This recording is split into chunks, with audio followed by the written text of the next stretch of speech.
Kilala ang pamilyang Tan bilang isa sa mga respetadong angkan sa mundo ng negosyo. Sa loob ng maraming taon, itinayo ang kumpanyang nagsilbing haligi ng tahanan, ang Tan Horizon Properties, isang negosyong minana pa sa mga naunang henerasyon. Ngunit sa kabila ng tagumpay, hindi ligtas ang negosyo sa pagbagsak. Isang maling desisyon, isang kasunduang hindi natupad at maaari nitong ikalugmok ang lahat ng pinaghirapan ng kanilang pamilya. Sa gitna ng lahat ng iyon, si Hart Tan ang nanatiling tahimik na haligi ng kanilang tahanan. Simula pa lamang ay sanay na si Hart na isantabi ang sariling kagustuhan para sa kapakanan ng pamilya. Siya ang anak ng bihirang tumanggi, laging umiintindi at kusang sumasalo sa mga pagkukulang ng kapatid. Kapag may gusot, si Hart ang humaharap. Kapag may gulo, siya ang umaayos. At kapag may kailangang isakripisyo, tahimik niya yung ginagawa. Walang reklamo at walang tanong. Habang ang kapatid niyang si Charlotte ay malayang sinusunod ang tibok ng puso.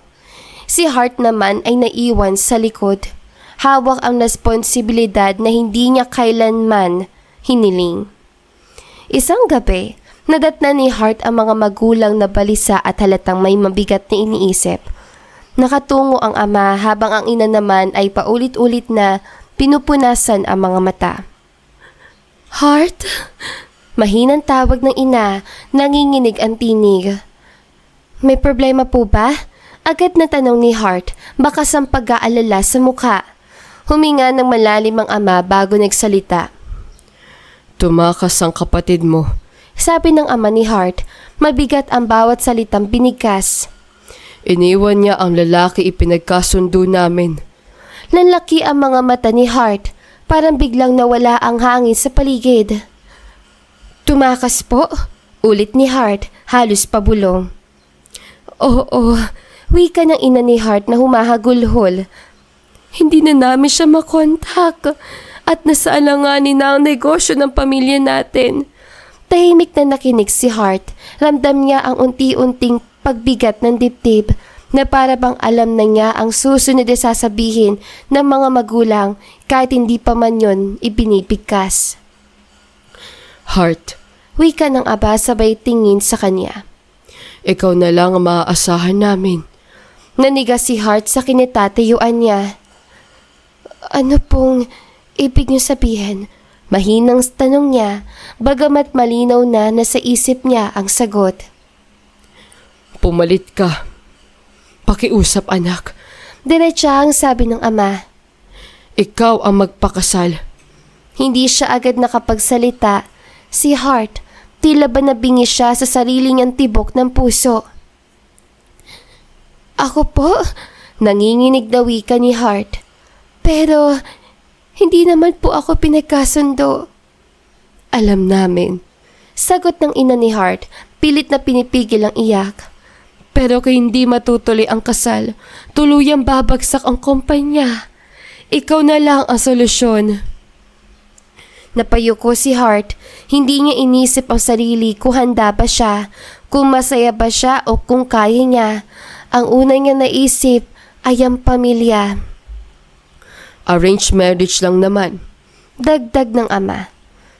Pansamantala lang, konti lang ang bisita pag ikakasal na kayo. Pamilya lang natin. Tahimik ang paligid. Sa katahimikang yon, dahan-dahan na pagtanto ni Hart na muli na naman siyang inilalagay sa posisyong hindi niya pinilit, ngunit kailangan niyang tanggapin. Kung may anak mang marunong magsakripisyo, yon ay si Hart. Opo. Wika ni Hart matapos ang ilang sandali. Kung yun po ang makakabuti sa pamilya, gagawin ko. Nagkatinginan ang mga magulang, may ginhawa sa kanilang mga mata, ngunit may bakas din ng konsensya. Samantalang si Hart kahit nakangiti ay unti-unting nilulunod ng bigat ng kapalarang muli niya niyakap.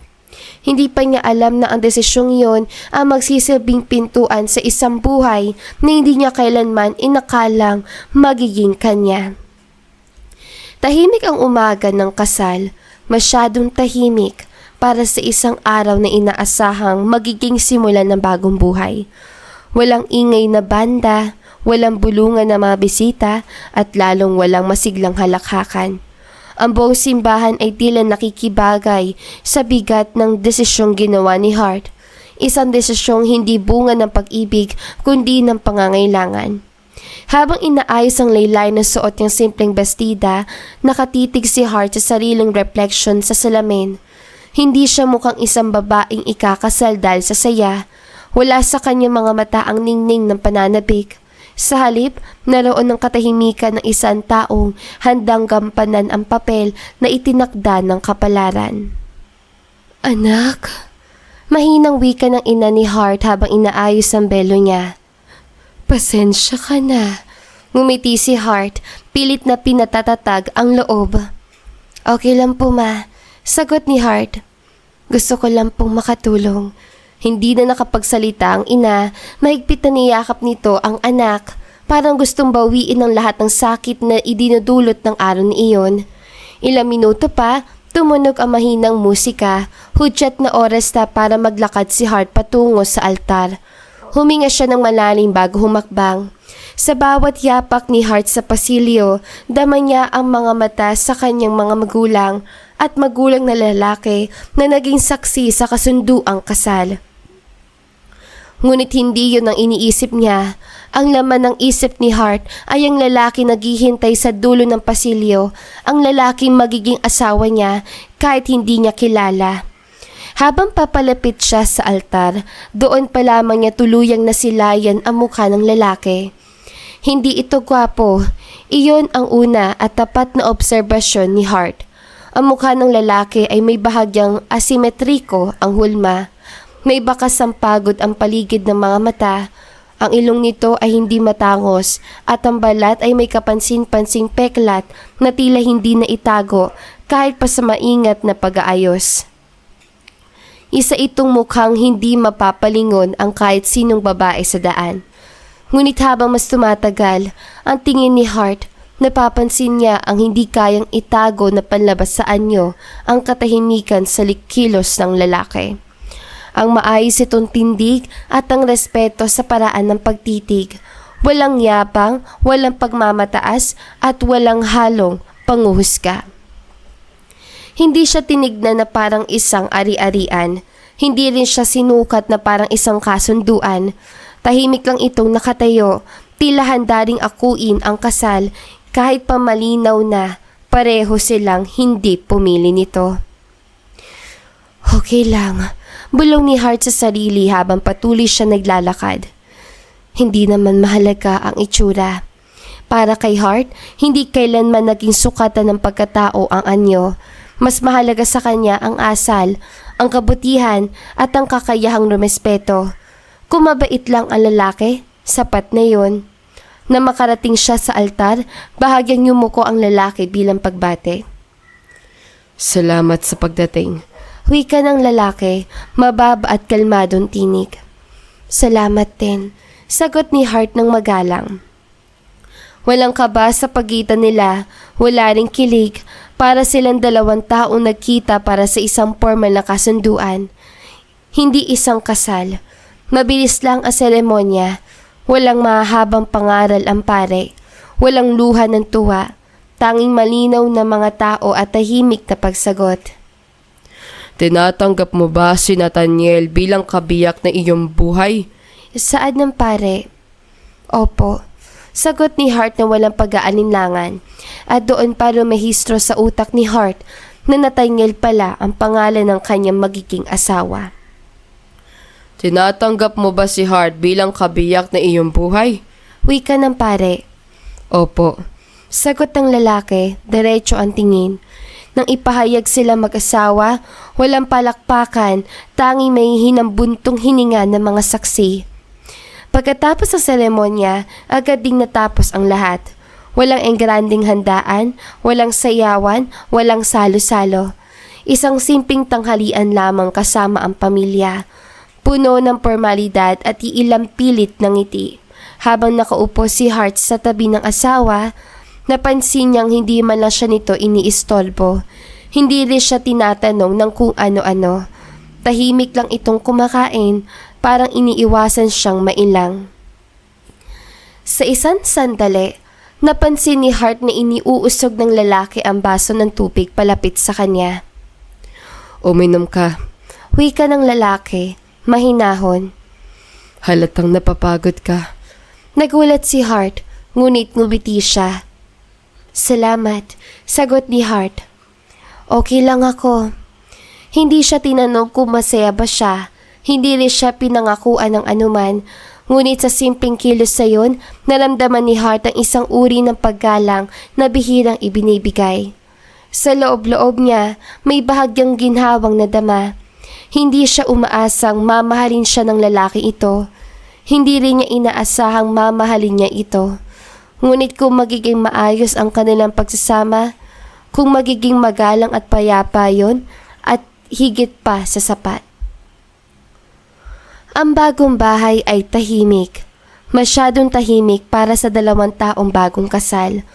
Maluwang ito, maayos at halatang matagal nang inihanda, ngunit walang bakas ang init ng isang tahanang may pagmamahalan.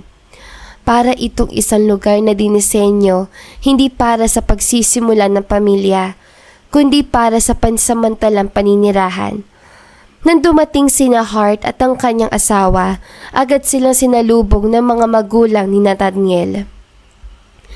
Isang kwarto lang ang inihanda namin, wika ng ina ni Nathaniel. Pilit na magaan ang tono. Mag-asawa na kayo. Saglit na natigilan si Hart. Hindi niya inaasahan yon, ngunit hindi rin siya nagreklamo. Sa loob-loob niya, kasal sila kahit pakasunduan lang iyon. Tahimik lamang ang lalaki. Tumango ito bilang pagsang-ayon, tila walang tutol. Okay lang po, wika ni Hart matapos ang ilang sandali. Kami na po ang bahala. Ngumiti ang mga magulang, may halong pag-asa at kaba, tsaka sila iniwan sa bahay. Pag-akyat nila sa silid, doon unang nasilayan ni Hart ang kwartong paghahatian nila. Malaki ang kama, kulay puti ang mga kumot at maayos ang pagkakaayos sa mga gamit, parang walang bakas ang kung sino mang may-ari. Ikaw na ang mauna. Wika ni Nathaniel, tinutukay ang kama.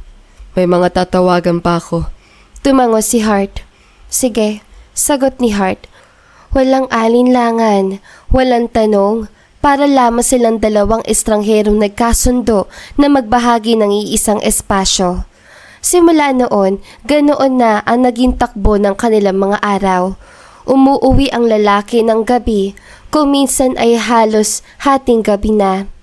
Sa mga oras na iyon, mahimbing nang natutulog si Hart at sa bawat pagising ni Hart sa umaga, laging bakante ang kabilang bahagi ng kama. Sa una, napapatingin pa siya roon. Walang bakas na may natulog sa tabi niya. Hindi siya nagtanong, hindi rin siya nagtaka. Sa halip, inunawa niya ang sitwasyon. Busy lang siya, wika ni Hart sa sarili habang inaayos ang kama tuwing umaga. Normal lang. May mga araw na halos hindi talaga sila nakikita. Kung minsan, nagkakasalubong lang sila sa hagdan, isang tango, isang maikling pagbate. Maganda umaga, wika ni Hart. Maganda umaga. Sagot ng lalaki, diretso at magalang. Minsan naman sa kusina. Nagluto ako ng almusal. Wika ni Hart habang iniaabot ang plato. Salamat. Sagot ng lalaki. Kakain ako sa opisina. Wala itong reklamo, wala ring puna. Kung may inihain si Hart, tinatanggap nito ng tahimik. Kung wala, hindi rin ito naghahanap. Hindi rin ito nagtatanong kung saan siya pupunta o kung anong ginagawa niya buong araw. Para bang may malinaw na hangganan sa pagitan nila, isang pader na pareho nilang piniling wag tibagin. Sa gabi, bago matulog si Hart, minsan ay naririnig niya ang pagbukas ng pinto. Minsan ay hindi na niya namamalayan kung kailan ito umuuwi. Ngunit kahit kising siya, hindi siya gumagalaw. Hindi niya alam kung bakit. Marahil ay ayaw niyang maging sagabal o marahil ay sanay na siyang mag-adjust. Isang kape, nadatnan niya ang lalaki sa silid, nag-aayos ng papeles. Hindi ka pa ba natutulog? Tanong ni Hart. May tinatapos lang. Sagot ni Nathaniel nang hindi tumitingin. Tumango si Hart. Sige, wika ni Hart bago humiga. Tahimik ang silid. Ang tanging maririnig ay ang kaluskos ng papel at ang mahinang tunog ng orasan. Walang pag-uusap, walang tanong kung kumusta ang araw, walang lambing, walang kahit anong pahiwatig ng pagiging mag-asawa. Ngunit sa kabila ng lahat, hindi naging masama ang lalaki kay Hart. Hindi siya sinigawan, hindi rin siya pinilit sa anumang bagay. Sa bawat oras na lumilipas, unti-unting natutunan ni Hart mamuhay sa katahimikan. Inasikaso niya ang bahay, inayos ang mga gamit at kinampanan ang papel ng isang asawa kahit walang nakakakita. Hindi naman ito love marriage. Wika ni Hart sa sarili, isang gabi habang naglalakad sa balkonahe. Kasunduan lang. Hindi siya umaasang yayakapin siya ng lalaki. Hindi rin siya naghihintay ng matatamis na salita. Ang tanging hangad niya ay maging maayos ang lahat. Walang gulo, walang sakit. Sa loob ng isang bubong, namuhay sila na parang magkasama, ngunit mag-isa. At sa isang kasal na nagsimula sa obligasyon, yon ang katahimikan pareho nilang pinili. Hindi dahil masaya, kundi dahil yon ang pinakamadaling paraan upang mabuhay sa kasunduang hindi nila iniibig. Ngunit kailangan nilang panindigan. Tahimik na naman ang bahay ng gabing yon. Nakaupo si Hart sa gilid ng kama, hawak ang librong matagal na niyang binabasa. Ngunit hindi niya talaga maitindihan ang laman. Sanay na siyang maghintay, hindi ng tao kundi ng katahimikan. 11:00 na ng gabi at wala pa ring senyales na uuwi ang asawa niya. Hindi siya nag-aalala. Sanay na siya. Ipinatong ni Hart ang libro sa bedside table at humiga. Tulad ng mga nakaraang gabi, pinili niyang matulog ng maaga. Hindi niya kailangan magpuyat para sa isang lalaking malinaw na may sariling mundo. Isang mundong hindi siya bahagi. Ngunit bago pa man tuluyan dalawin ng antok, may narinig siyang maingay na preno sa labas. Sinundan niyo ng pagbukas at pagsara ng pinto ng sasakyan. May mga boses at hindi pamilyar ang mga yon. Napadilat si Hart. Ilang segundo pa, may malakas na katok sa pinto. Napabangon siya agad, bahagyang kinabahan. Mabilis siyang lumabas ang silid at bumaba sa sala. Nabuksan niya ang pinto, pumungad sa kanya ang isang lalaking halatang pagod. Hawak-hawak ang asawa niya na halos hindi na makatayo sa sarili. Pasensya na, wika ng kaibigan ng lalaki, bakas ang pag-aalala. Napadami ang inom ni Nathaniel. Napatingin si Hart sa asawa. Nakayuko ito, nakasandal sa balikat ng kaibigan. Amoy na amoy ang alak. Salamat po, sagot ni Hart. Ako na ang bahala. Maingat niyang inalalayan ng asawa papasok ng bahay. Mabigat ang katawan nito at halatang wala na sa sarili. Sandali lang, wika ng kaibigan. Sigurado po ba kayo? Opo, sagot ni Hart, pilit na pinatatag ang loob. Salamat po sa paghatid. Umalis ang kaibigan matapos tiyakin na sa loob na ang lalaki. Naiwan si Hart na mag-isa. Tangan ang responsibilidad na hindi niya inaasahan. Ang alagaan ng asawang unang beses niyang nakitang ganoon. Bitawan mo ko. Bulong ng lalaki, malabo ang mga mata. Sandali lang, wika ni Hart habang tinutulungan siyang umakyat sa hagdan. Madudulas ka. Wala siyang narinig na sagot. Sa halip, naramdaman niya ang bigat ng lalaki na lalo pang bumagsak sa kanya. Pagdating sa silid, dahan-dahan niya itong inihiga sa kama. Pawis na si Hart. Ngunit hindi niya yun ininda. Kinuha niya ang tuwalya at pasang bimpo, tsaka bumalik sa tabi ng kama. Magpapalit ka muna, wika ni Hart kahit hindi niya alam kung naririnig pa siya ng lalaki. Dahan-dahan niyang tinanggal ang sapatos nito tsaka ang coat. Nanginginig ang mga kamay niya, hindi dahil sa takot, kundi dahil sa hindi pamilyar na sitwasyon. Hindi siya sanay mag-alaga ng taong halos estranghero pa rin sa kanya. Nang maiahon niya ang ulo ng lalaki para pahigain ng maayos, bigla nitong inabot ang mukha nito. Napahinto si Hart. Anong... Hindi na natapos si Hart ang sasabihin nang maramdaman niyang hinahaplos ang lalaki ang sariling mukha. Sa isang iglap, hinila nito ang gilid ng balat sa may sentido. Nanlaki ang mga mata ni Hart. Anong ginagawa mo? Gulat na wika ni Hart. Ngunit huli na, sa harap mismo ng mga mata ni Hart, unti-unti nagtanggal ang lalaki sa silikon. Tumambad ang tunay na mukha ni Nathaniel sa ilalim nito at doon tuluyang napako si Hart sa kinatatayuan niya. Hindi ito ang lalaki nakita niya sa altar. Ang mukha sa ilalim ng silikon ay malinaw. Makinis at halos perpekto ang hulma. Pantay ang panga, matangos ang ilong at wala ni isa mang peklat. Wala ni bakas ang kapangitan. Isa itong mukhang kayang magpaikot ng ulo ng kahit sinong makakita. Para nanlamig ang buong katawan ni Hart. Ano to? Pabulong na wika ni Hart. Nagpaupo siya sa gilid ng kama. Hindi inaalis ang tingin sa mukha ng lalaki. Humihinga ito ng mabagal, tila tulog na tulog. Walang kamalay-malay sa pagbabagong naganap. Ilang sandali siyang hindi gumalaw. Hindi niya alam kung galit ba ang nararamdaman niya, takot o pagkabigla lamang. Ang lalaking pinakasalan niya, ang lalaking inakala niyang hindi kagapuhan, ay may tinatagong muka. Isang kasinungalingan. Maingat niyang tinapos ang pag-aasikaso sa lalaki. Tinakpan niya ito ng kumot tsaka iniayos ang silikon na nahulog sa kama. Hindi na niya ito ibinalik. Hindi niya kayang hawakan pa. Madaling araw na, hindi pa rin makatulog si Hart, kaya bumangon siya at umupo sa maliit na sofa sa sulok ng silid. Paulit-ulit niyang binabalikan sa isip ang nakita niya kanina. Hindi yun panaginip, hindi rin siya nagkamali. May dahilan kung bakit itinago ng lalaki ang tunay nitong muka. Huminga siya ng malalim at pinuksan ang laptop.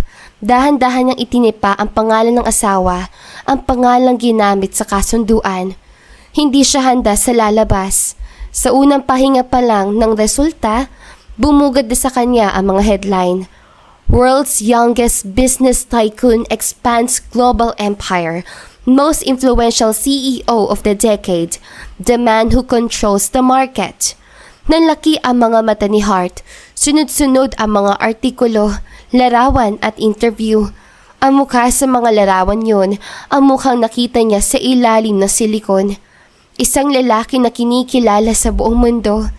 Isang pangalan na kayang magpabago ng takbo ng negosyo, ng merkado at ng ekonomiya. Hindi ito totoo, bulong ni Hart. Ngunit, bawat artikulo, bawat ebidensya ay nagpatunay sa kabaliktaran. Ang asawa niya ay hindi lamang basta mayaman. Isa siyang alamat sa mundo ng negosyo. Isang lalaki hinahangaan, kinatatakutan at hinahabol ng mga investor ng media at ng mga babae. Napahawak si Hart sa bibig niya. Bakit? Mahina niyang wika. Bakit niya itinago? Bigla niyang naalala ang unang araw ng kasal. Ang simple, tahimik na seremonya.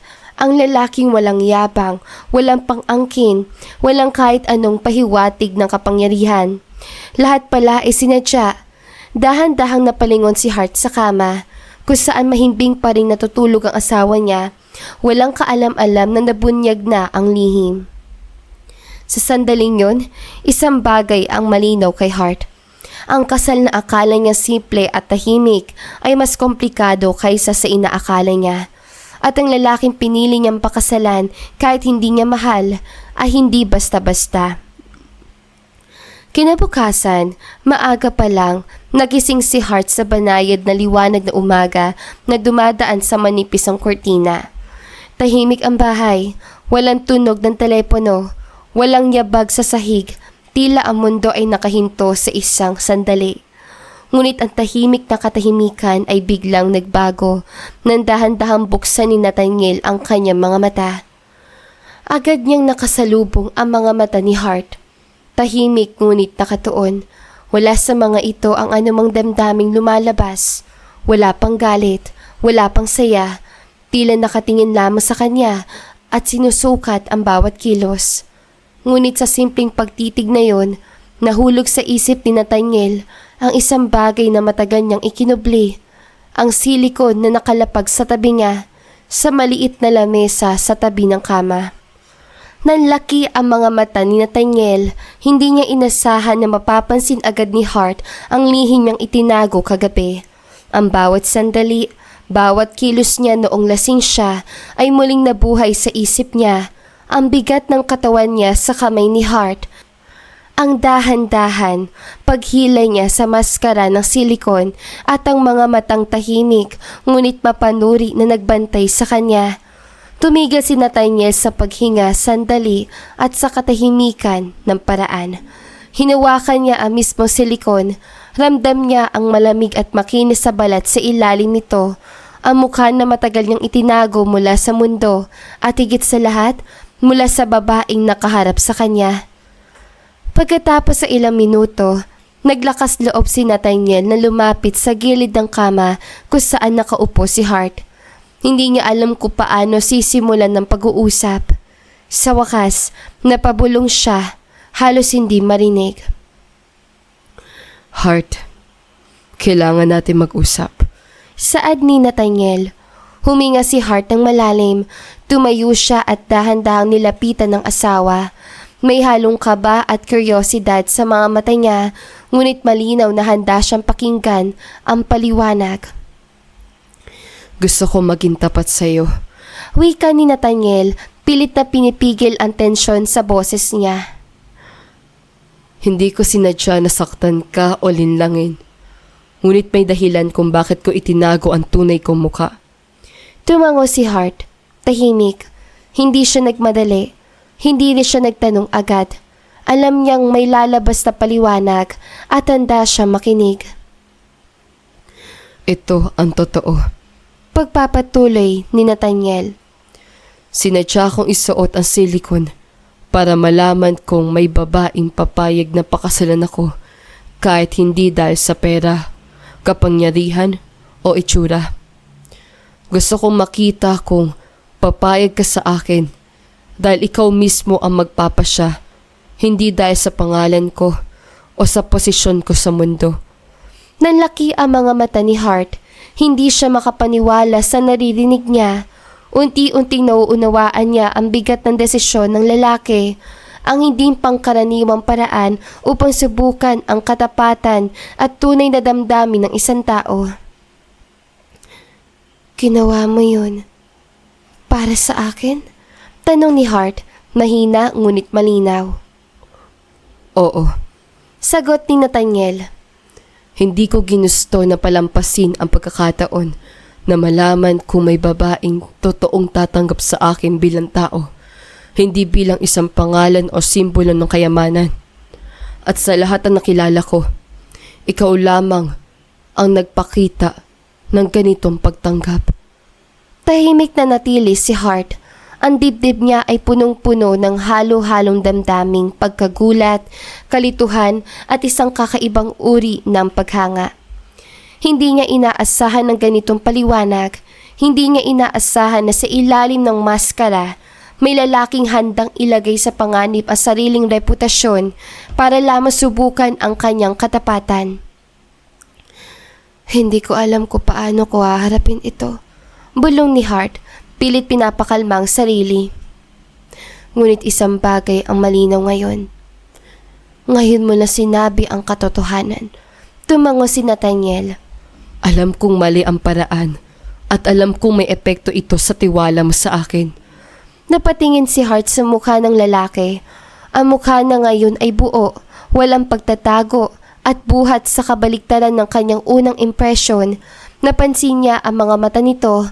Matalim ngunit may halong paghingi na paumanhin. May katahimikan ngunit puno ng intensyon. Sa kabila ng lahat, may isang bagay na hindi nagbago. ang respeto nito sa kanya. Tumayo si Hart at huminga ng malalim at dahan-dahang inilapit ang sarili sa kanya. Kung ganon, simulan natin sa katotohanan, wika ng babae. Huminga si Nathaniel ng malalim, ramdam ang bigat na naalis sa kanyang dibdib. Salamat, Hart. Wika niya. Sa unang pagkakataon, nanatili silang magkatabi. Walang distansya, walang pagtatago. Isang bago simula, isang katotohanang huli na, ngunit kinakailangan. Kinabukasan, nagising si Hart sa banay na sikat ng araw na pumapasok sa silid. Tahimik ang buong bahay at sa halip na agad bumangon, napadako siya sa balkonahe kasama si Nathaniel. Hawak nila ang parehong tasa ng kape. Ang init nito ay nagbibigay ng kakaibang aliw sa malamig na simoy ng umaga. Tahimik muna silang nanatili. Pinapakinggan ang banayad na tunog na lungsod sa ibaba. Nga pala Nathaniel, nais ko lang itanong noong kasal natin. Ibig sabihin, kasabwat mo mga magulang mo sa plano? Wika ni Hart. Sa totoo lang, hindi sila pumayag noong una. Pero pinilit ko, kaya ayun. Sagot ni Nathaniel. At yun ding kaibigan mo na nagkatid sa'yo. Alam niya rin? Dagdag ni Hart. Oo, matalik ko siyang kaibigan. Siya lang ang nakakaalam. Ani ni Nathaniel. Ilang oras lamang matapos ang kanilang pag-uusap, nagsimulang kumalat ang litrato nilang magkasama sa balkonahe. Sa isang iglap, ang screen ng cellphone ni Hart ay napuno ng notifications, tawag, mensahe, emails at social media alerts. Ang litrato nila ay nag-viral, kasama ang caption na "The secret wife of Nathaniel exposed, spotted together, business tycoon's wife revealed." Nanlula si Hart. Hindi niya akalaing sa isang simpleng sandali ng pagkakape sa umaga, magiging headline sila sa lahat ng website, newspaper at magazine. Ngunit sa kabila ng gulat, nanatiling kalmado si Nathaniel. Dahan-dahang inabot niya ang kamay ni Hart at hinawakan. Huwag ka matakot. Legal tayo mag-asawa. Totoo ang lahat. Walang dapat itago. Huminga si Hart ng malalim. Ramdam niya ang bigat na sitwasyon, ngunit ang presensya ni Nathaniel sa tabi niya ay nagbibigay ng kakaibang lakas. Sa mga sumunod na araw, halos hindi na makaalis ang pangalan ni Hart sa headlines. Ang kanyang muka ay nasa tabloids, magazine at social media threads. Maraming nagtatanong, may mga nag-aalangan, may mga humahanga at may iba namang nagbato ng mga komentaryo, positibo man o negatibo. Sa loob ng bahay, naramdaman ni Hart ang tensyon sa bawat balita. Halos bawat minuto ay may bagong update tungkol sa kanila. May mga nagkomento, "Ang ganda ng babae! Akala ko, isa lang siyang simpleng asawa, pero kitang-kita ang elegance. Pangarap na maraming babae makasamang isang tycoon, pero sino siya sa likod ng mga headline? Wow! Nathaniel finally has a wife and she looks amazing." Nanlula si Hart sa dami ng atensyon. Pilit niyang inisip ko paano haharapin ang ganitong klase na pressure. Hindi ko alam kung kaya ko. Balong ni Hart sa sarili. Lahat ng atensyon ay nasa amin. Ngunit ngumiti si Nathaniel sa kanya. Hindi mo kailangang ipakita sa lahat ng bagay. Ang mahalaga, tayo lang ang may alam sa totoo. Wika niya. At sa mga mata ng publiko, tanggapin natin, legal naman tayo. Di natin kailangang itago ang katotohanan.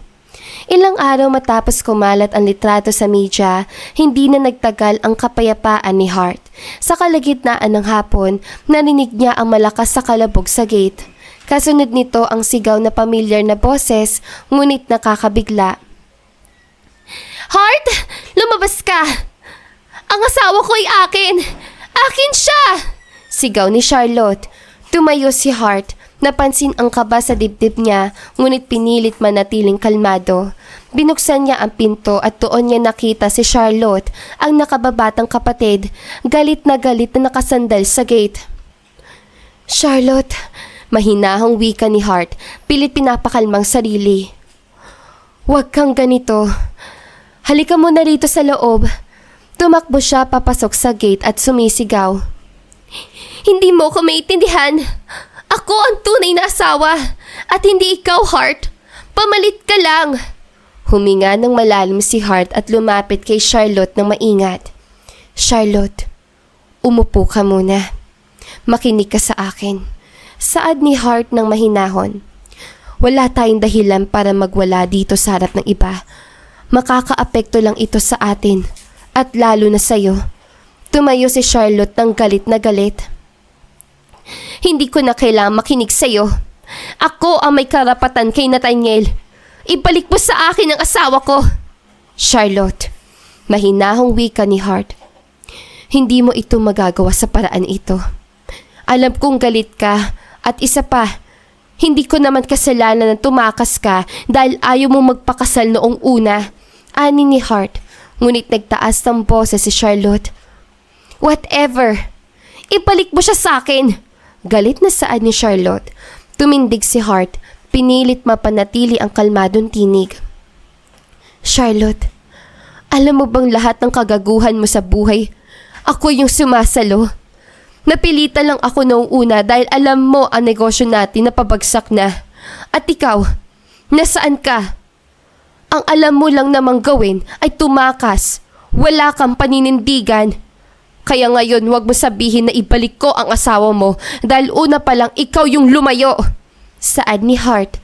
Tumigil si Charlotte pero ang mga mata niya ay punong-puno ng galit at paninibugho.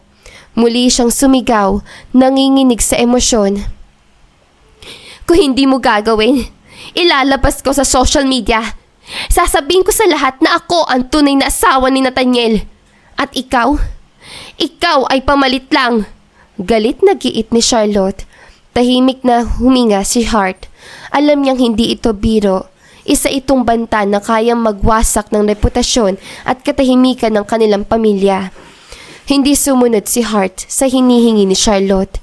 Alam niyang kususundin niya ang bawat galit at pagbabanta ng kapatid, lalo lang lalala ang sitwasyon. Kaya naman itinago niya kay Nathaniel ang tungkol sa pagbisita ni Charlotte, kahit pa ilang ulit siyang pinapadalhan ng mensahe at tawag. Habang lumilipas ang mga oras, sunod-sunod ang text messages ni Charlotte. "Hart, ibalik mo siya sa akin. Kung hindi, sasabihin ko sa lahat na ako ang tunay na asawa ni Nathaniel. Hindi mo ako mapipigilan. Lahat malalaman." Tila walang katapusan ang mga mensahe, ngunit sa halip na matakot, nanatili si Hart sa kanyang mahinahong posisyon. Hindi siya nagpatalo sa pananakot, hindi siya nagpadala sa galit o panluloko. Ngunit ang sitwasyon ay hindi nagtagal na sumunod na araw. Dumumog ulit ang mga paparazzi sa kanilang bahay. Ang mga kamera at reporters ay naghintay sa bawat galaw ng mag-asawa. Ang simpleng hakbang ni Hart palabas ng gate ay maging paksang headline. Nanlula si Hart sa dami ng atensyon. Halos hindi niya alam kung paano haharapin ang mga kamera, ang mga flash at ang mga taong nakatingin sa kanya na para bang isang public spectacle siya. At sa sandaling yon, nakarating din kay Nathaniel ang tungkol sa banta at pananakot ni Charlotte. Hindi niya ito alam mula kay Hart, ngunit alam niya may nangyayari. Umuwi agad si Nathaniel sa bahay nila mag-asawa. "Hart, may nangyari ba?" Wika ni Nathaniel. "Sino ang nagpadala ng mga mensahe sa'yo?" Napabuntong hininga si Hart. Alam niyang darating ang sandaling ito. "Nathaniel, may aaminin sana ako sa'yo," wika ni Hart. "Ang totoo niyan, hindi dapat ako ang magiging asawa mo, kundi ang nakababata kong kapatid. Ngunit tumakas ito nang malapit ng kayong ikasal. Kaya nakiusap ang mga magulang ko na ako ang pamalit sa nakababata kong kapatid. Yung mga nagpapadala ng mensahe sa akin ay yung kapatid ko si Charlotte nais niyang itigil natin ito. Salamat sa pagsabi, Hart. Wika ni Hart ng dahan-dahan. Alam ko mahirap ito sa'yo, pero salamat sa katapatan mo. Sa katunayan yan, ay alam ko na ang lahat at hindi ko pinagsisisihan na ikaw ang ikinasal sa akin. Wika ni Nathaniel. Napatingin si Hart kay Nathaniel, gulat at hindi makapagsalita. Hindi ko pinagsisihan na ikaw ang ikinasal sa akin. Dugtong ni Nathaniel. Mas lalo pa nga ako nagpapasalamat dahil kung ibang babae yon, matagal na akong ginamit sa pera, pangalan, impluensya.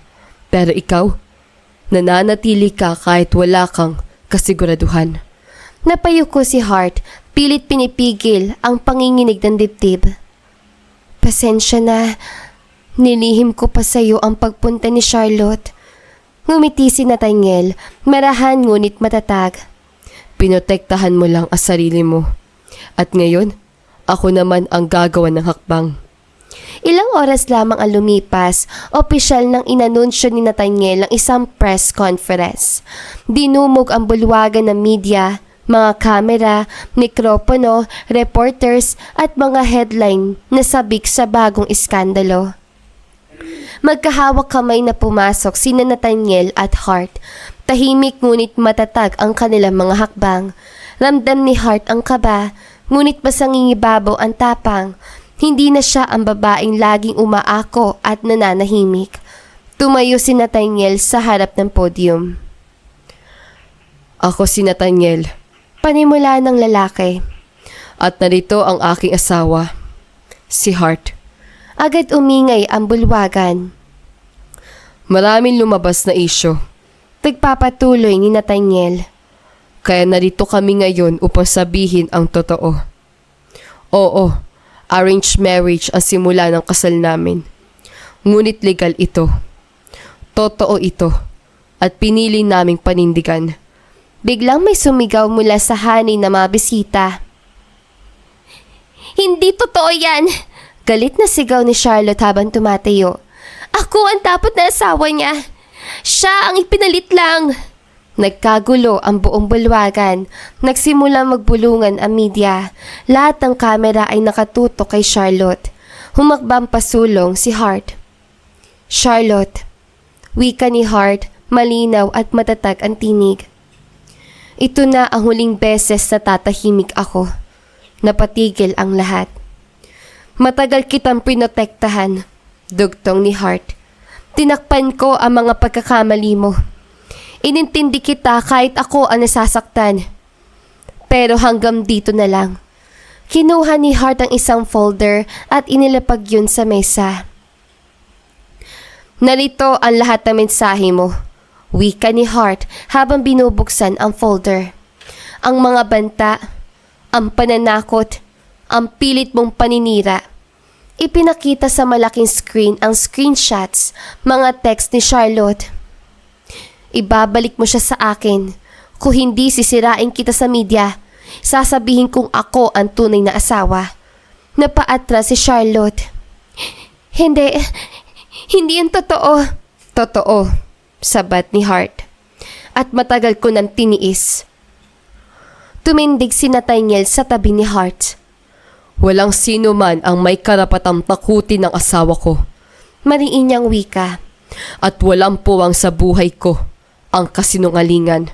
Lalong umingay ang bulwagan. Trending na naman ang pangalan nila, ngunit sa pagkakataong ito, malinaw kung sino ang biktima at sino ang nagsisinungaling. Lumapit ang mga security guard kay Charlotte. Bitawan niyo ako! Sigaw ni Charlotte habang hinihila palabas. Hindi pa tapos to! Ngunit hindi na siya pinakinggan. Hinila siya palabas ang bulwagan habang patuloy na kumikislap ang mga kamera. Tahimik ang bulwagan matapos yun. Humarap muli si Hart sa media. Huminga ng malalim. Hindi ako perpekto, wika ni Hart. Pero hindi ako pamalit. Ako ang asawa at pinili kong tumayo ngayon para sa sarili ko. Mahigpit na hinawakan ni Nathaniel ang kamay ni Hart. Sa araw na iyon, hindi lang nila ipinagtatanggol ang kasal nila, Pinatunayan nilang ang katotohanan kapag pinili mong harapin ay mas malakas kaysa anumang kasinungalingan. Matapos ang press conference, tila nagbago ang ihip ng hangin. Ang mga dating tanong na puno ng pagdududa ay napalitam ng paghanga. Sa halip na eskandalo, ang kwento ni na Hart at Nathaniel ay naging simbolo ng katahimikan sa gitna ng kaguluhan ng tapang na hindi sumisigaw at ng katotohanang hindi kailangang ipagtanggol ng kasinungalingan. Sa social media, isa-isang lumabas ang mga reaksyon. Grabe ang composure ni Hart. Hindi siya sumigaw, hindi siya nambastos, pero tinapos niya ang mga issue. Ibang klase mga babae. Hindi gold digger, hindi clout chaser. Makikita mo kung bakit siya ang pinili ni Nathaniel. Maging ang mga business forums at magazines ay nagpahayag ng kanilang paghanga. A tycoon who chose character over charm. Hart, grace under pressure.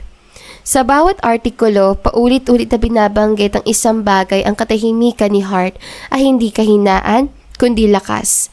Na sa kabila ng pagkakataong manira, pinili niya maging tapat at marangal.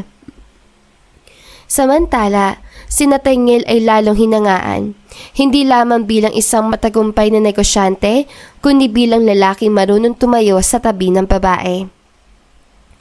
Sa isang panayam, diretsahan tinanong si Nathaniel. Paano ninyo nalaman na siya ang tamang babae? Ngumiti si Nathaniel, saglit na tumingin kay Hart bago sumagot. Hindi siya kailanman humingi. Wika na Nathaniel. Hindi niya ako ginamit. Hindi niya ako pinili dahil sa pangalan ko. Pinili niya ako panindigan kahit walang kasiguraduhan. Tahimik ang mga reporters, ramdam ang bigat ng kanyang sagot. Sa panahon ngayon, dugtong niya, ang babaeng marunong tumahimik para protektahan ng iba at marunong magsalita para ipaglaban ang katotohanan, iyon ang babaeng karapat-dapat piliin. Mas dumabi pa ang humanga. May mga babaeng nagsabing inspirasyon si Hart, may mga magulang na nagsabing siya ang modelo ng isang mabuting anak. May mga negosyanteng nagsabing tama ang desisyon ni Nathaniel dahil ang karakter ay mas mahalaga kaysa anumang itsura o yaman. Para kay Hart, hindi naging madali ang lahat ng iyon. Hindi siya nasanay sa papuri. Ngunit sa bawat positibong komento, mas lalo niyang naramdaman na hindi nasayang ang lahat ng pananahimik at pagtitiis niya noon. Isang gabi, habang magkasama sila ni Nathaniel sa balkonahe, wala ng kamera, wala ng ingay, napangiti siya. Hindi ko inakalang ganito ang magiging wakas, wika ni Hart. Hindi rin ako, sagot ni Nathaniel. Pero minsan, ang pinakamagandang pagpili ay yung hindi mo ipinagyabang. Sa katahimikan ng gabing yon, malinaw sa kanilang dalawa na ang tunay na tagumpay ay hindi nasusukat sa papuri na mundo, kundi sa taong pinili mong panindigan kahit walang nakatingin. Tahimik ang malaking sala ng ancestral house ng pamilya ni Hart. Walang musika, walang ingay, tanging mahinang tunog ng orasan sa dingding ang maririnig. Isa-isang dumating ang mga kamag-anak, ngunit ramdam ng lahat na hindi ito ordinaryong salo-salo. Magkatabing nakaupo sina Hart at Nathaniel, parehong tahimik, hindi magkahawak ng kamay, ngunit ramdam ang presensya ng isa't isa. Paminsan-minsan ay palihim na sumusulyap si Hart sa pinto, parang mahinihintay o kinatatakutan. At dumating nga, bumukas ang pinto at pumasok si Charlotte. Napatingin ang lahat. Wala ang dating tikas at yabang. Simple ang suot, walang makapal na make-up. Ang dating matapang na tindig ay napalitan ng pag-aalinlangan. Tumigil siya sa may pintuan, tila nag-iisip kung tutuloy pa ba. Anak, halika, mahinang sabi ng ina nila. Dahang-dahang lumapit si Charlotte. Hindi niya agad matignan si Hart. Naupo siya sa kabilang dulo ng sofa, magkahiwalay na parang may di nakikitang pader sa pagitan nila. Matagal ang katahimikan. Sa huli, si Charlotte ang tumayo. Pwede ba ako magsalita? Tanong ni Charlotte na nanginginig ang boses. Makinig tayo. Sagot ng ama nila, seryoso ang muka. Huminga ng malalim si Charlotte, tila pinipilit ipunin ang lakas ng loob. Hindi ko alam kung saan ako magsisimula, wika niya. Pero alam kung hindi ako magsasalita ngayon, baka tuluyan ko ng duwagang takasan ang lahat. Tumingin siya kay Hart. Ate, mahinang tawag ni Charlotte, halos hindi marinig. Nanatiling tahimik si Hart, ngunit hindi umiiwas ang tingin.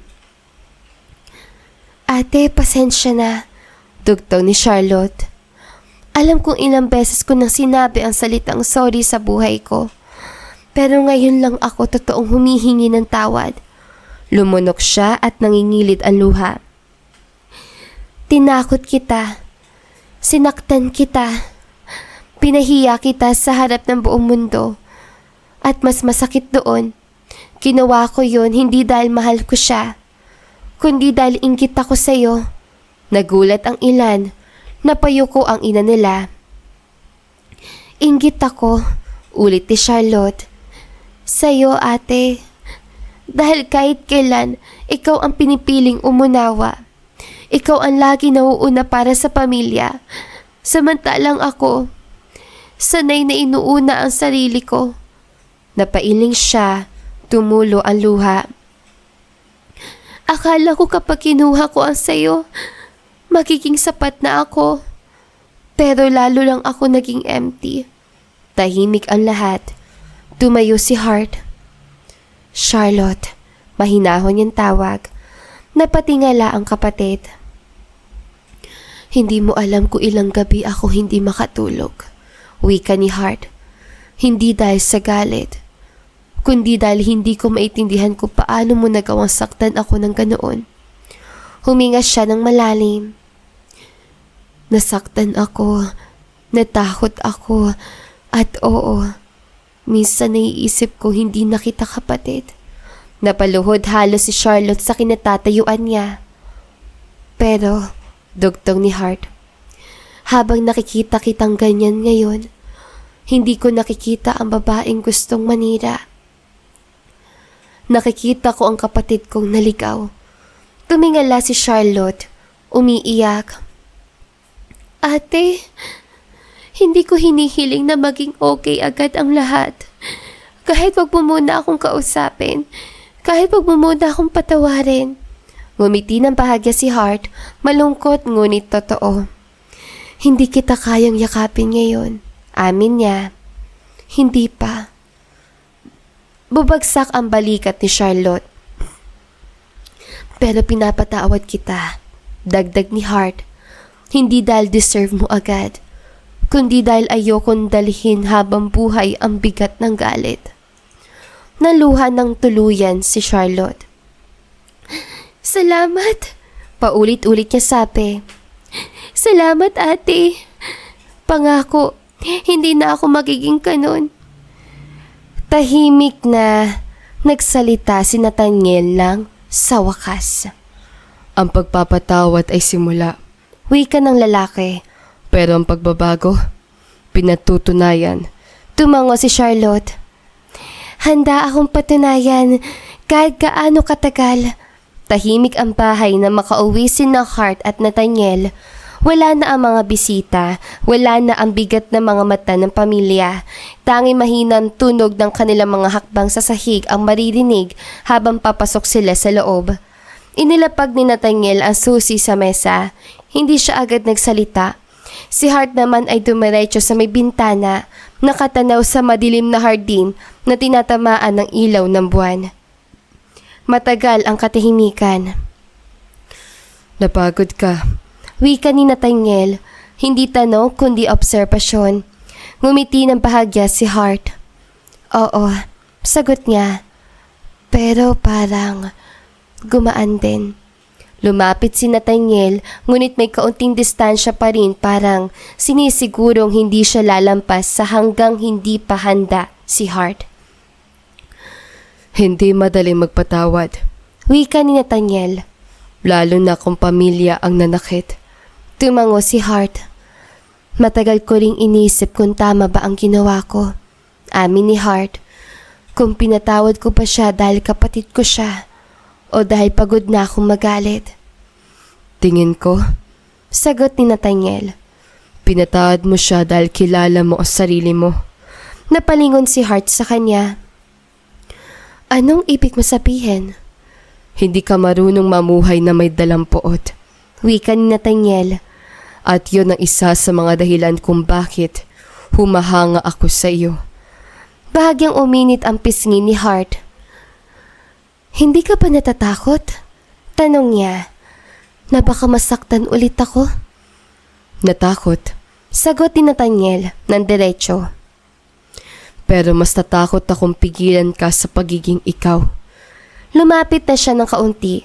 Hindi pa rin hinahawakan si Hart, ngunit ramdam na ramdam ang presensya niya.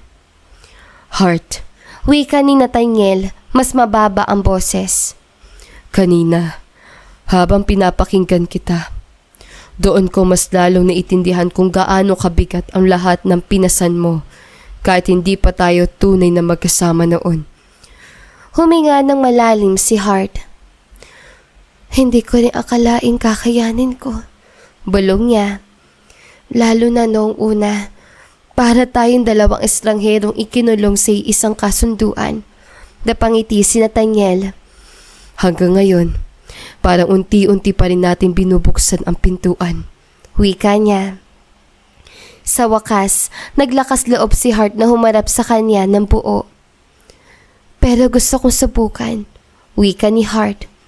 Hindi dahil kailangan, kundi dahil gusto ko. Nanatiling tahimik si Nathaniel saglit, kita sa mukha niya ang pagpipigil. Hindi kita mamadaliin, Wika niya. kahit kailan. Ngumiti si Hart, ngiting may kaunting luha. Salamat, bulong niya. Dahan-dahan inabot ni Nathaniel ang kamay ni Hart. Hindi mahigpit, hindi mapilit, isang paanyaya lamang. Hindi ito iniwas ni Hart. Nagtagpo ang kanilang mga daliri. Simple ngunit puno ng kahulugan. Sa ngayon, Wika ni Nathaniel. sapat na sa akin ang ganito. Sa ngayon, ulit ni Hart. Sapat na rin sa akin. Nanatili sila magkatabi sa katahimikan. Walang pangakong malalaki, walang deklarasyong engrande, ngunit sa pagitan ng mga salitang hindi binigkas, malinaw na may isang bahagi ng unti-unting nabubuo. Dahan-dahan na patingin si Hart kay Nathaniel. Hindi yung sinadya para may humila lamang sa kanyang paningin. Isang presang hindi niya maipaliwanag. At sa sandaling yon, nagtagpo ang kanilang mga mata. Walang umiwas, walang nagkunwaring abala. Para bang parehong naunawaan na ang katahimikan ay hindi na sapat. Tumigil ang paghinga ni Hart na mapansin niyang bahagyang humigpit ang panga ni Nathaniel na para bang may iniipong damdaming matagal nang pinipigilan. Kita niya sa mga mata nito ang pag-aalangan. Ang tanong kung tama ba ako handa na. Ngunit higit sa lahat, naroon ang paghila. Isang hakbang lang ang ginawa ni Nathaniel palapit. Hindi siya nagsalita. Ayaw niyang basagin ang sandaling yon. Ang pagitan nila ay unti-unting lumiit. Isang dipa, isang hakbang, isang hinga na lang. Ramdam ni Hart ang tibok ng sariling puso. Mabilis, malakas, parang gusto nang kumawala sa dibdib niya. Nathaniel, mahinang bigkas ni Hart. Hindi babala, kundi pag-amin. Yun na ang naging hudyat. Marahan, halos nag-aalinlangan, dumampi ang labi ni Nathaniel sa babae. Isang malambot at maingat na halik, parang sinusukat kung tatanggapin ba o itataboy. Isang segundo, dalawa at wala ng atrasan. Sa halip, bahagya siyang huminga palabas at doon lalong lumalim ang halik. Hindi pa rin nagmamadali, ngunit hindi na rin nag-aalinlangan. Ang kamay ni Nathaniel ay umangat, huminto muna sa ere, tsaka marang ipinatong sa pisngi ni Hart, parang isang tahimik na paalam kung sakaling yun na ang huling sandali. Ngunit hindi yun ang nangyari. Ang halik ay unti-unting naging mas buo, Mas totoo, hindi mapusok, kundi puno ng emosyon. Parang lahat ng salitang hindi nila nasabi mula noong araw ng kasal ay doon dumaloy. Ang kaba, ang pagnanais, ang takot, at ang pag-asa matagal nilang ikinubli. Napahawak si Hart sa harap ng polo ni Nathaniel, hindi para hilahin, kundi para manatiling nakatayo. Parang sa sandaling yon, ang lalaking nasa harap niya ang naging sandalan niya, hindi bilang asawa sa papel, kundi bilang taong pinili niyang pagkatiwalaan. Huminto si Nathaniel sandali, noo sa noo, parehong hinihingal. Sabihin mo lang kung ayaw mo. Paos na wika ni Nathaniel. Hindi sumagot si Hart. Sa halip, siya ang muling lumapit. Mas malalim ang sumunod na halik, mas may katiyakan. Ang kamay ni Nathaniel ay dumaustos sa likod ni Hart. Marahang hinila siya palapit hanggang magdikit ang kanilang mga dibdib. Ramdam ni Hart ang init nito, ang mabilis sa tibok ng puso, isang patunay na hindi siya nag-iisa sa naramdaman. Sa bawat dampi ng labi may kasamang pag-iingat. Walang nagmamadali, walang nangaagaw. Para bang pareho nilang alam na ang sandaling ito ay hindi kailangang ipagpilitan, kusang ibinibigay. Bahagyan na paatras si Hart, humihingal, ang noo ay nakapatong sa balikat ni Nathaniel. Hindi ko akalaing ganito, wika ni Hart, mahina ngunit malinaw. Ganito? Paano? Tanong ni Nathaniel, na magiging tahimik. Sagot niya, at ligtas. Masinigpitan ni Nathaniel ang yakap, hindi sapat para masakal, sapat lang para maramdaman. Hindi kita sasaktan. Wika ni Nathaniel. Hindi ngayon pinili mo kung lumapit. Muling nagtagpo ang kanilang mga labi, ngunit ngayon ay may banayad, parang halik na nagsasabing nandito lang ako. Ang kamay ni Nathaniel ay umakyat sa buhok ni Hart, marahang hinahaplos, paulit-ulit na parang pinapakalma siya o ang sarili.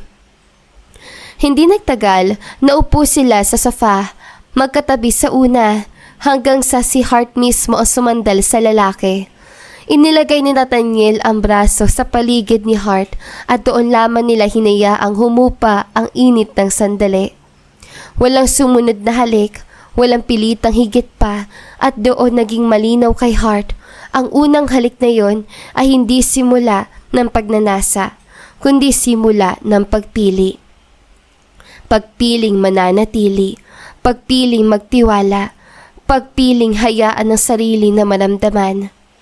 Sa katahimikan ng gabing yon, magkatabi silang nakaupo, hindi na estranghero, hindi pa lubusang magkasintahan, ngunit hindi na rin basta mag-asawa sa papel. May nabuo na, at pareho nilang alam, wala na silang balak umatras. Kinabukasan, mas maliwanag ang umaga kaysa karaniwan, hindi dahil sa araw, kundi dahil sa katahimikang hindi na awkward, kundi komportable. Magkatabi sina Hart at Nathaniel sa sasakyan habang papunta sa isang maliit ngunit mahalagang business luncheon na hindi na nila maaaring iwasan. Hindi ito press con, hindi rin ito media event.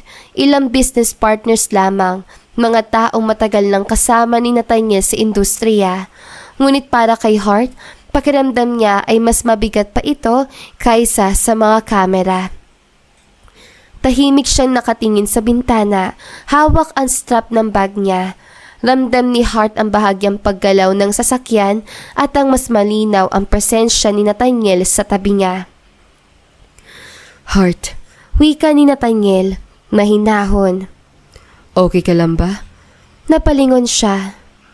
Oo, sagot niya agad, pero bahagyang ngumiti. Medyo kinakabahan lang. Hindi mo kailangan magpanggap. Sagot ni Nathaniel. At hindi mo kailangan magsalita kung ayaw mo. Tumango si Hart. Hindi naman yun, wika niya. Hindi lang ako sanay na makita ka. Saglit na tumahimik si Nathaniel bago dahan-dahang magsalita. Kung may makakita man sa'yo ngayon, Wika niya. gusto kong malinaw sa kanila kung sino ka sa akin. Hindi na nagtanong si Hart, ngunit naramdaman niya ang pag-init ng pisngi niya. Pagdating nila sa venue, agad silang sinalubong ng ilan sa mga kasamahan ni Nathaniel, mga lalaking sanay sa mundo ng negosyo, may tikas at kumpiyansa. Sanay si Hart sa mga ganitong uri ng tao, ngunit iba ang pakiramdam ngayon. Hindi na siya basta kasama, may pangalan na siyang dala. Huminto si Nathaniel sa harap ng isa sa mga partner niya. Nathaniel! Wika ng lalaki. Matagal na kitang hindi nakikita may kasama. Ngumiti si Nathaniel. Hindi yung formal lang ngiti sa harap ng investors, kundi yung mas totoo. Gusto kong ipakilala sa'yo ang asawa ko. Wika niya. Bahagyang inangat ni Nathaniel ang kamay ni Hart, hindi para ipakita, kundi para ipaalam na naroon siya. Asawa ko si Hart. Para may huminto sa oras. Hindi malakas ang boses ni Nathaniel. Hindi din grande ang paraan ng pagkakasabi, ngunit may lambing. Isang uri ng katiyakang ramdam ni Hart sa bawat pantig. Napatingin ang lalaki kay Hart at ngumiti. Ikinagagala kitang makilala.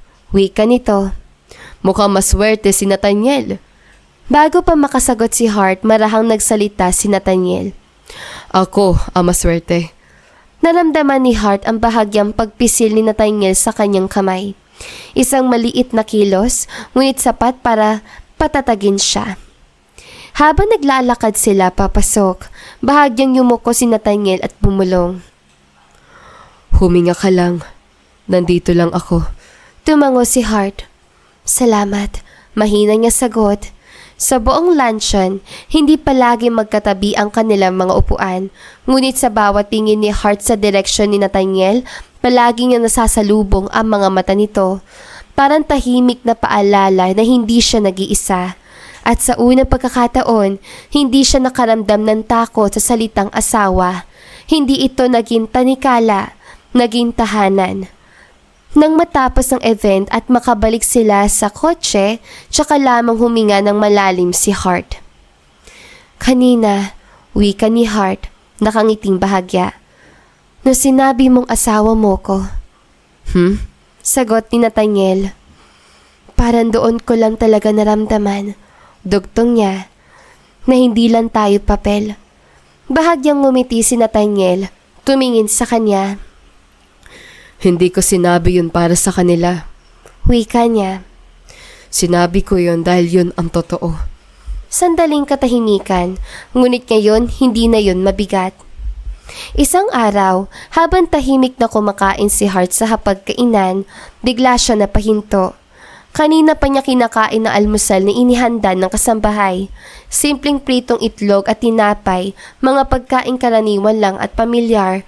Ngunit sa kalagitnaan na pangkuya, may biglang umakyat na kakaibang hilo mula sa sikmura niya patungo sa dibdib. Napakunot ang noo ni Hart. Sumubok siyang uminom ng tubig. Iniisip na baka nasamid lang o nabusog agad. Ngunit sa halip na gumaan ang pakiramdam niya, mas lalo yung bumigat. Hart? Wika ni Nathaniel, napansin ang bigla niyang pamumutla. Hindi na nakasagot si Hart. Mabilis siyang tumayo. Halos matumba ang silya sa kanyang likod at nagmamadaling tumakbo patungo sa banyo.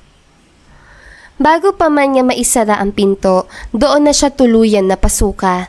Nanatili siya nakayuko sa harap ng inidoro, humahawak sa gilid nito habang nanginginig ang kamay niya.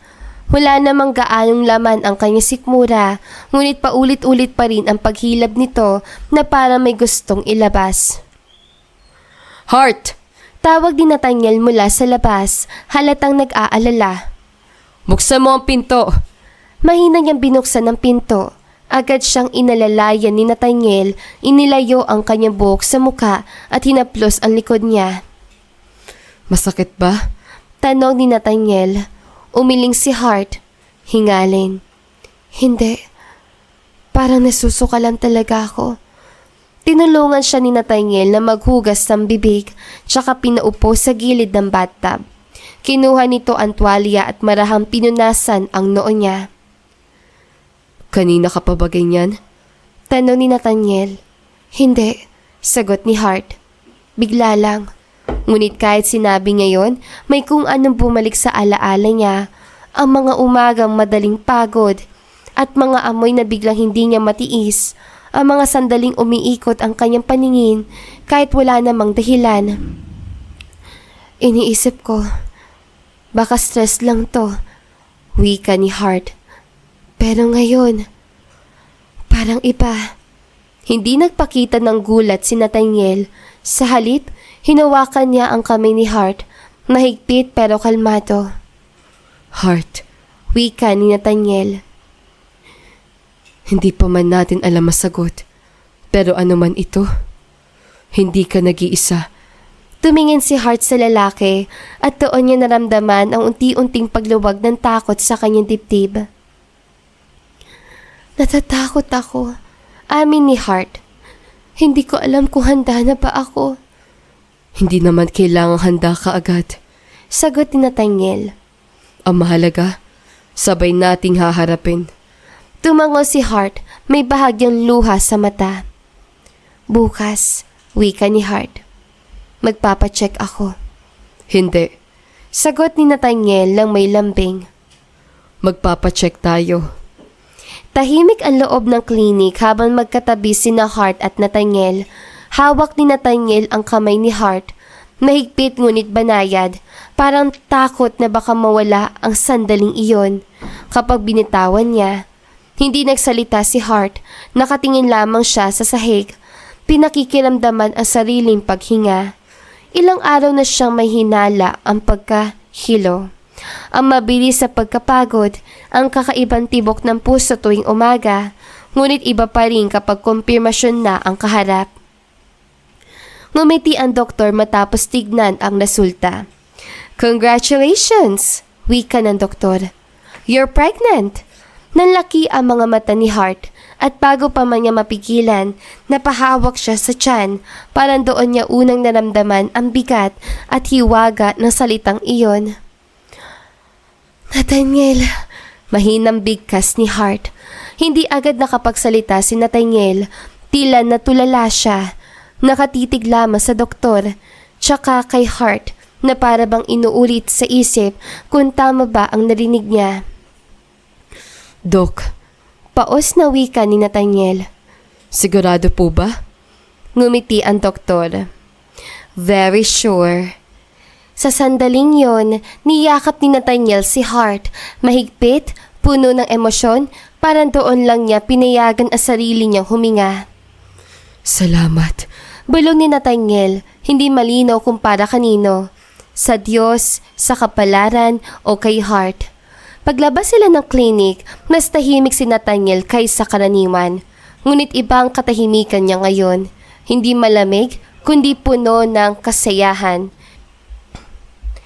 Sa kotse, si Nathaniel ang unang nagsalita. May masakit ba? Tanong ni Nathaniel kaagad. Wala naman. Sagot ni Hart, bahagyang napatawa. Okay lang ako. Tumango si Nathaniel. Seryoso. Simula ngayon, hindi ka na pwedeng mapagod. Napalingon si Hart sa kanya. Ha? Lahat ng bigat, Wika ni Nathaniel. hahatiin natin. Lahat ng kaba at lahat ng saya katuwang mo ako. Humigpit ang hawak ni Nathaniel sa manibela. Hindi lang kita aalagaan. Tugtong ng lalaki. Aalagaan ko kayong dalawa. Naluha si Hart, ngumiti sa pagitan ng luha. Nang ibalita nila ang balita sa kanilang mga magulang, hindi napigilan ng emosyon. Napaupo ang ina ni Hart, hawak ang dibdib. Salamat sa Diyos, wika nito. Sa wakas. Ang ama ni Hart ay tahimik lamang, ngunit nanginginig ang boses na magsalita. Halagaan mo si Hart Wika nito kay Nathaniel. at ang bata. Tumango si Nathaniel ng buong buo. Huwag po kayong mag-alala. Sagot ni Nathaniel.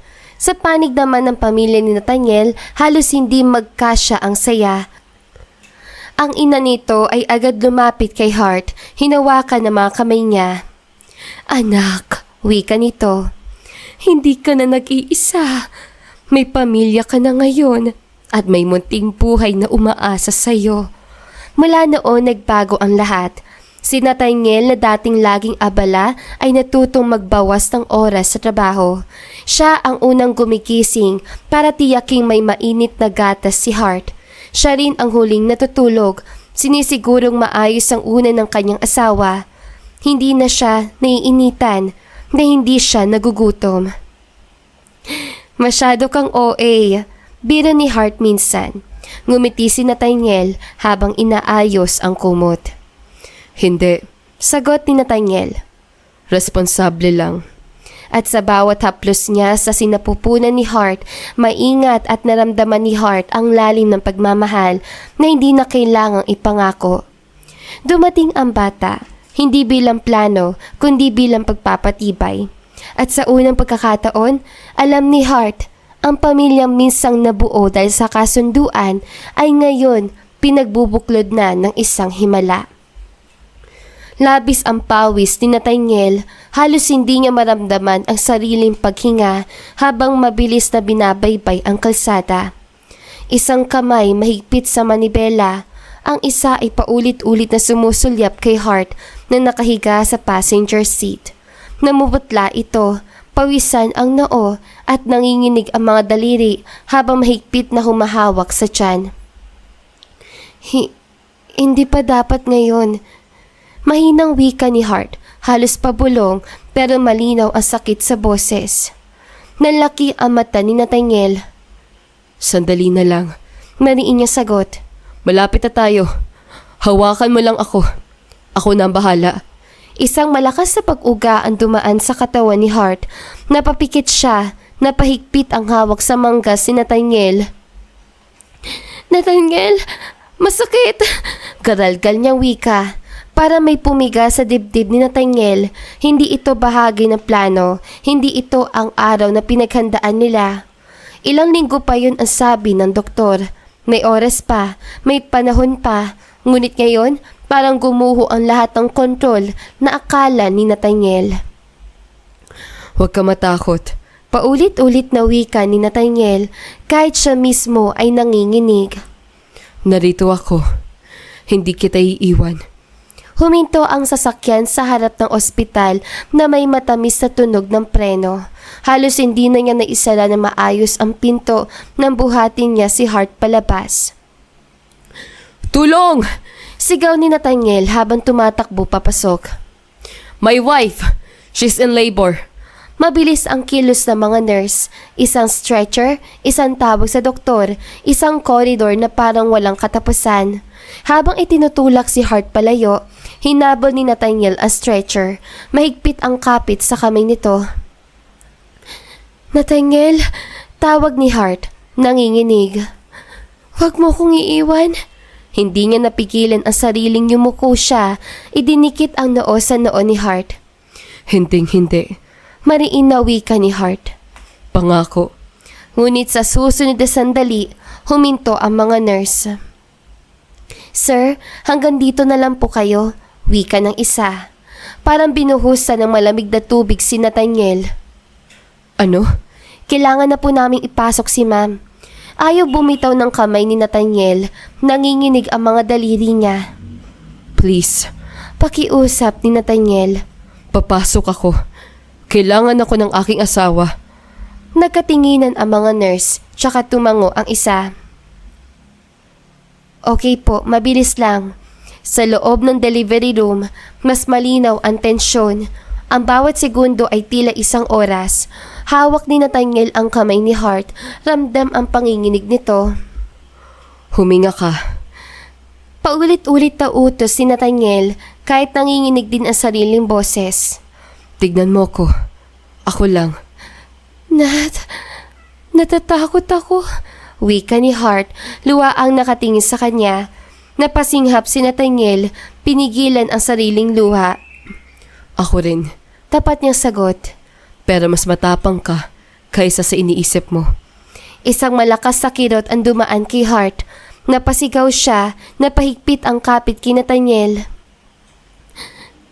Sorry, bulong niya matapos, parang may kasalanan. Huwag ka mag-sorry. Mabilis na sagot ni Nathaniel. Ginagawa mo ang pinakamahirap na bagay sa mundo para sa atin. Saglit na lumabas ang doktor, bumilis ang tibok ng puso ni Nathaniel. Doc? Preterm labor. Wika nito na seryoso. Pero kakayanin. Kailangan lang natin mag-focus. Tumango si Nathaniel. Kahit halos manghina ang mga tuhod niya. Lumipas ang mga minuto na parang walang hanggan. Pawis, sigaw at dasal na paulit-ulit na inuusal ni Nathaniel sa isip. Kahit ano, basta ligtas sila. Hanggang isang pag-iyak na sanggol ang kanilang narinig. Nalaki ang mata ni Nathaniel. Heart? Bulong ni Nathaniel na nanginginig. Ngumiti ang doktor. Congratulations! Parang gumuho ang lahat ng tensyon sa katawan ni Nathaniel. Naupo siya, humahagulhol, hawak pa rin ang kamay ni Hart. Kinaya mo. Wika ni Nathaniel, umiiyak at tumatawa sa parehong sandali. Kinaya mo. Pagod nang ngumiti si Hart, may luha sa gilid ng mata. Kinaya natin, mahina niyang sagot. Tahimik ang silid ng ospital kinabukasan, ngunit hindi ito ang uri ng katahimikang nakakapagpabigat ng dibdib. Sa halip, ito ay katahimikang puno ng pasasalamat, puno ng paghinga, puno ng buhay nakakasimula pa lamang. Nakahiga si Hart, maputla pa rin, ngunit payapa ang muka. Sa tabi niya, hindi umaalis si Nathaniel, kahit pa ilang oras sa siyang gising. Ayaw niyang bitawan na sandaling yon. Ang sandaling magkatabi silang tatlo. Marahang hinawakan ni Nathaniel ang maliit na kamay na sanggol. Napakaliit, halos kasya sa pagitan ng dalawang daliri niya. Ngunit sa hawak na yon, ramdam niya ang bigat ng responsibilidad at ang gaan ng kaligayahan. Sabay. Hindi ko alam kung paano ko siya poprotektahan sa mundo. Wika ni Nathaniel, mahina parang takot marinig ng iba. Ngumiti si Hart. Hindi mo kailangang alam lahat. Sagot niya. Sapat na ang narito ka. Tumango si Nathaniel. Noon pa man sanay siyang kontrolado ang lahat. Negosyo, desisyon, hinaharap.